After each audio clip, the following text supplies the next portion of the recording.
பொது சொத்தாக இருப்பவைகள் வேலை செய்கின்ற அதிகாரிகளினால் துஷ்பிரயோகம் செய்யப்படுகிறது.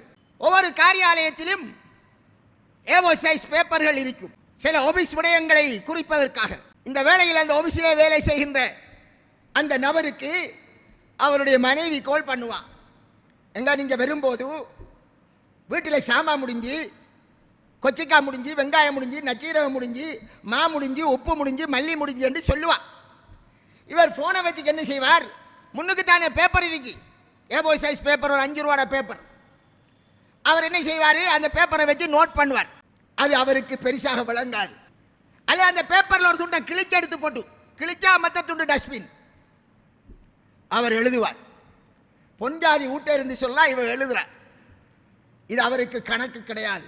ஆனால் அவர் அரச சொத்தை ஊழல் செய்கிறார், பொது சொத்தை உரிமை இல்லாமல் யூஸ் பண்ணுகிறார். இவர் ஊழல்வாதியாக அல்லாஹ்வினுடைய லிஸ்டிலே அவர் எழுதப்படுகிறார். அருமை ரசூலுல்லாஹி ஸல்லல்லாஹு அலைஹி வஸல்லம் அவர்கள் சொல்லக்கூடிய ஒரு ஹதீஸ் ரொம்ப பெரிய எச்சரிக்கையை சொல்கிறது. முஸ்லிம் கிரந்தத்தில் வரக்கூடிய ஹதீஸ். சுப்ஹானல்லாஹ். என்ன சொல்கிறார்கள், உங்களில் ஒருவரை நாங்கள் ஒரு வேலைக்கு நியமிக்கிறோம். அவர் என்ன செய்கிறார், அவருடைய பணியில் இருக்கிற போது ஒரு ஊசியை மறைத்து விடுகிறார். ஒரு ஊசி, எவ்வளவு ஒரு ஊசி விலை? 5 ரூபாய், 2 ரூபாய், 1 ரூபாய். அதை எடுத்துக்கு போயிட்டார். கான குலூலன் யதி பிஹி யௌமல் கியாமா. மறுமை நாளையில் அவர் ஊழல் செய்தவராக அதை கொண்டு வருவார். சற்று யோசித்து பாருங்கள், எங்களில் யாரும் விடுபடுவோமா?